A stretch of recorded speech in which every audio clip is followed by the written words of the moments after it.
بسم اللہ الرحمن الرحیم۔ شروع کرتا ہوں اللہ کے پاک نام سے جو بہت بڑا مہربان نہایت رہنے والا ہے۔ دوستو، بہنوں، بھائیو، بزرگوں، السلام علیکم ورحمۃ اللہ وبرکاتہ۔ تاریخ اسلام میں دولت عثمانیہ کی 27 نمبر قسط میں ہم آپ کو خوش آمدید کہتے ہیں۔ دوستو، بہنوں، بھائیو، بزرگوں، 17 اپریل 1557 کو مملوکوں کے سلسلہ کی آخری کڑی ختم ہو گئی تھی اور مصر فتح ہو گیا تھا، لیکن اس کے نظم و نسق کا مسئلہ بہت مشکل تھا۔ باوجود اس کے کہ مملوکوں کی قوت ٹوٹ چکی تھی، سلیم کو ان کی طرف سے اطمینان نہ تھا، اور چونکہ مصر قسطنطنیہ سے بہت زیادہ فاصلہ پر واقع تھا، اس لیے مملوکوں کی بغاوت کا اندیشہ اور بھی زیادہ قوی تھا۔ اس خطرہ کو دور کرنے کے لیے سلطان سلیم نے مصر کا دستور حکومت مرتب کرتے وقت جو چیز خاص طور پر پیش نظر رکھی وہ یہ تھی کہ حکومت ملک کے مختلف طبقوں میں اس طرح تقسیم کر دی جائے کہ دولت عثمانیہ کے خلاف ان کے باہم متحد ہونے کا امکان کم سے کم رہ جائے۔ چنانچہ اسی غرض سے اس نے نہ تو مملوکوں کا بالکل قطع کلام کیا اور نہ ان کے سرداروں کو سرکیشیا سے نئے غلام بھرتی کرنے سے روکا۔ مملوک سلاطین کے عہد میں مصر اور شام کی حکومت 24 اضلاع میں تقسیم تھی اور ہر ضلع پر ایک مملوک امیر حاکم تھا۔ سلطان سلیم نے اس نظام کو برقرار رکھا اور دونوں کو 12 سبقوں میں تقسیم کر کے ہر سبق پر ایک مملوک سردار کو مقرر کیا۔ مرکزی حکومت کے لیے اس نے ایک مجلس مقرر کی جو دیوان کبیر کے نام سے مرسوم تھی۔ اس کا صدر پورے ملک کا والی بنا گیا۔ سلطان سلیم نے اس عہد پر خیر بے کو مقرر کیا، لیکن چونکہ وہ اپنے سابق آقا کانسوا غوری کے ساتھ غداری کر چکا تھا، اس لیے سلیم نے اس کے بیویوں اور بچوں کو ضمانت کے طور پر یورپ بھیج دیا۔ اسی طرح غزالی شام کا والی مقرر ہوا۔ دیوان کبیر کے ارکان کو یہ اختیار دیا گیا کہ معقول اسباب کی بنا پر والی کے حکام کو منسوخ کر سکتے ہیں، اور اگر ضرور سمجھے تو اسے معزول کر کے دوسرا والی منتخب کر سکتے ہیں، لیکن اس منتخب کے لیے باب علی کی منظوری لازمی قرار دے دی گئی۔ ان اختیارات کے اطاع کرنے سے سلطان سلیم کا مقصد یہ تھا کہ کوئی والی اتنی قوت حاصل نہ کر سکے آگے چل کر اس کے اندر خود مختاری کا حوصلہ پیدا ہو۔ والی کو قابو میں رکھنے کے لیے سلطان سلیم نے 5000 سواروں اور 500 ینیچیری سپاہیوں کا ایک مستقل فوج بھی کیرا میں متعین کر دی اور آغا خیر الدین کو اس فوج کا سپہ سالار مقرر کیا۔ اس خاص طور پر یہ حکم دیا گیا تھا کہ کسی حالت میں بھی قلعہ کے باہر نہ جائے۔ تقسیم اقتدار کے اسی اصول کے متحد سلطان سلیم نے اکثر عدالتی اور مذہبی عہدوں پر عرب شیوخ کو مامور کیا، جن کا اثر مصر کے عربی نسل آبادی پر بہت زیادہ تھا۔ یہ لوگ مملوکوں سے زیادہ عثمانیوں کی جانب میل تھے۔ معاصر کی تاثیر اور وصول کا کام عموماً قبطیوں اور یہودیوں کے سپرد کیا گیا تھا۔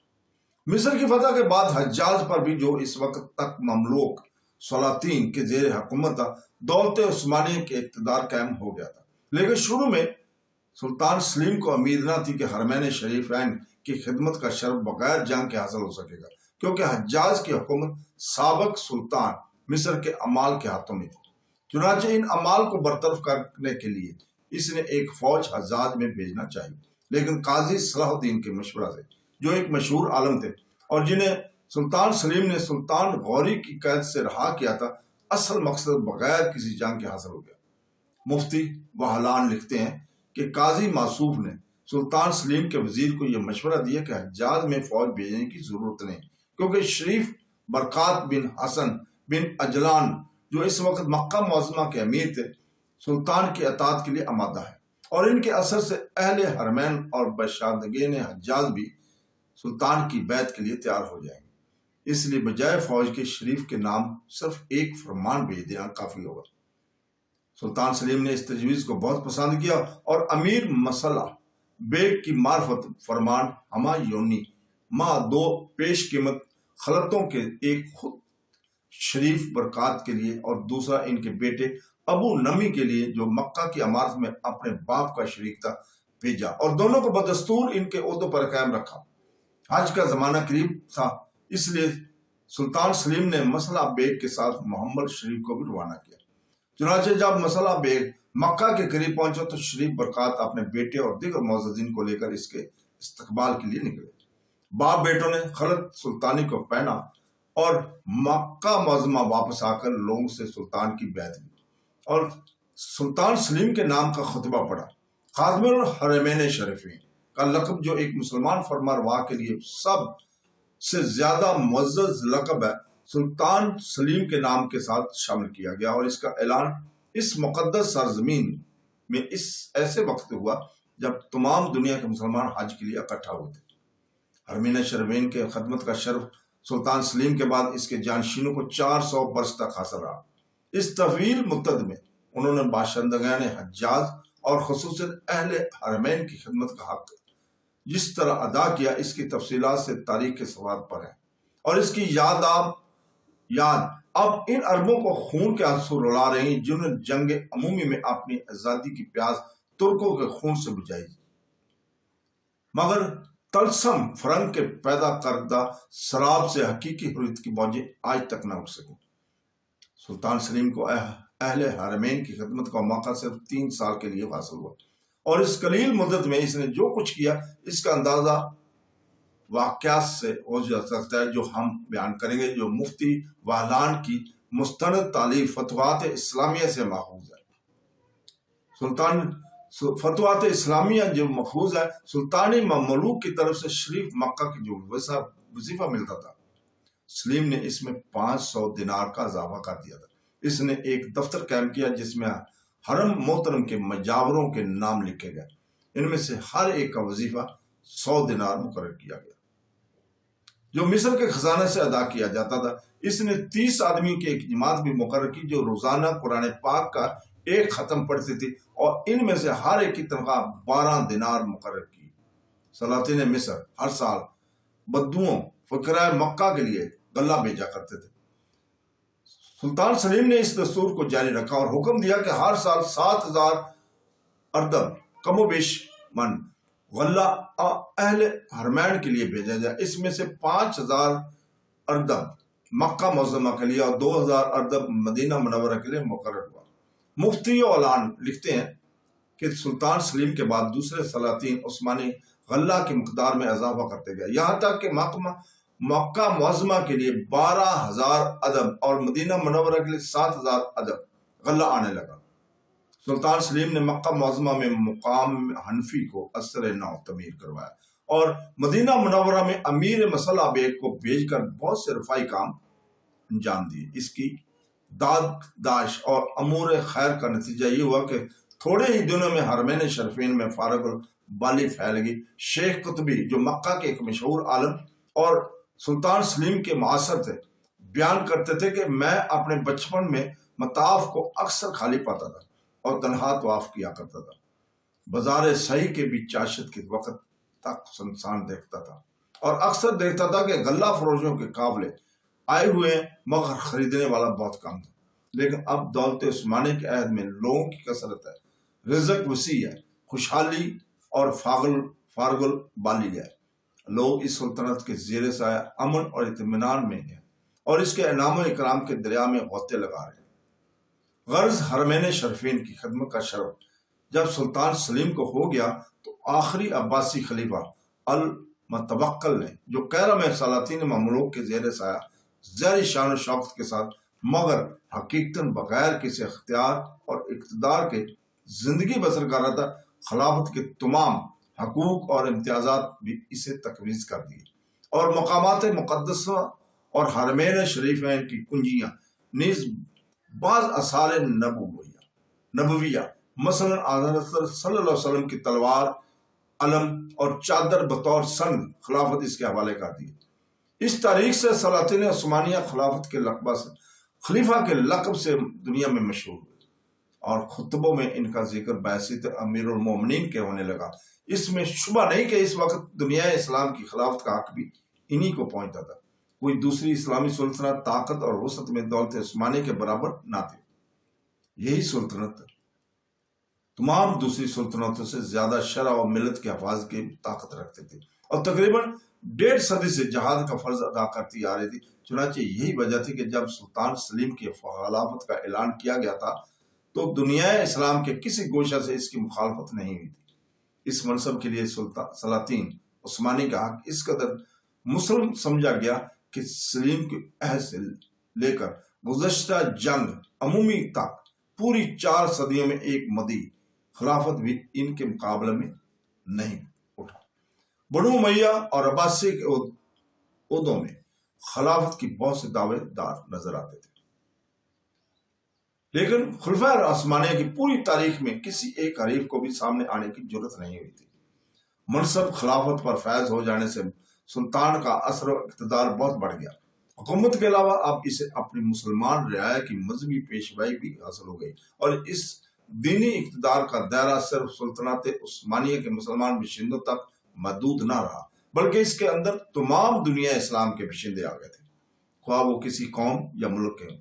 علاوہ ایرانیوں اور بعض دوسرے شیعہ جماعتوں کی جو بالمقابل اہل سنت والجماعت کی تعداد میں بہت کم ہے۔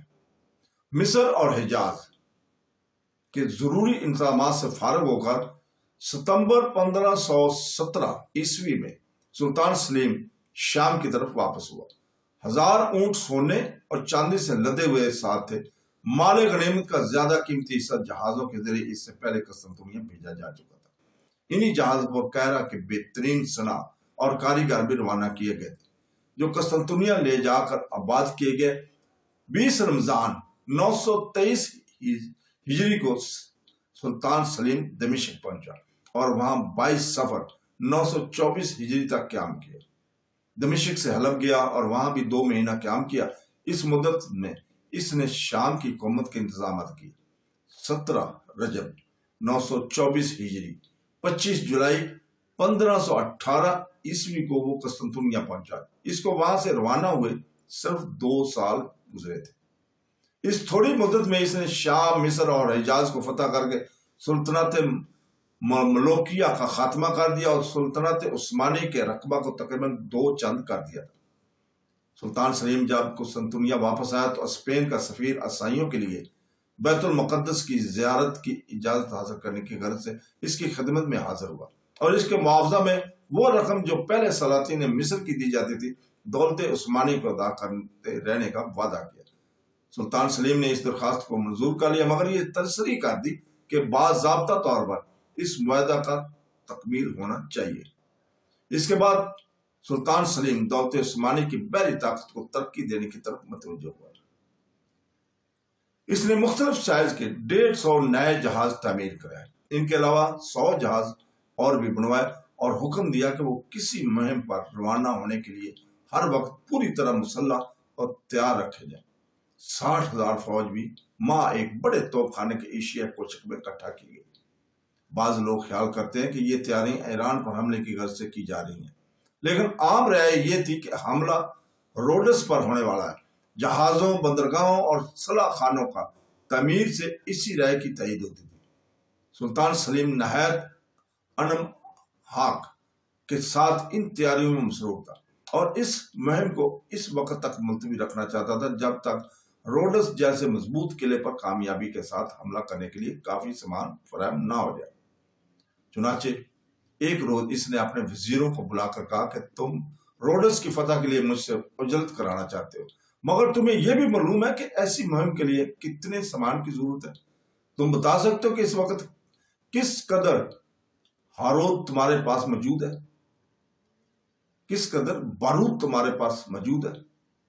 وزراء اس سوال کے جواب کے لیے تیار نہ تھے، لیکن دوسرے روز انہوں نے آ کر سلطان سلیم سے کہا کہ ہمارے پاس 4 مہینے کے محاصرے کے لیے کافی سامان موجود ہے۔ سلطان سلیم یہ سن کر بڑا خوفتہ ہوا اور کہنے لگا، 4 ماہ کے سامان جنگ سے کیا ہوتا ہے، جبکہ اس کی 2 چند مقدار بھی کافی نہ ہوگی۔ کیا تم چاہتے ہو کہ سلطان محمد ثانی کسی رسوائی ہو، مجھے بھی بد نصیب ہو؟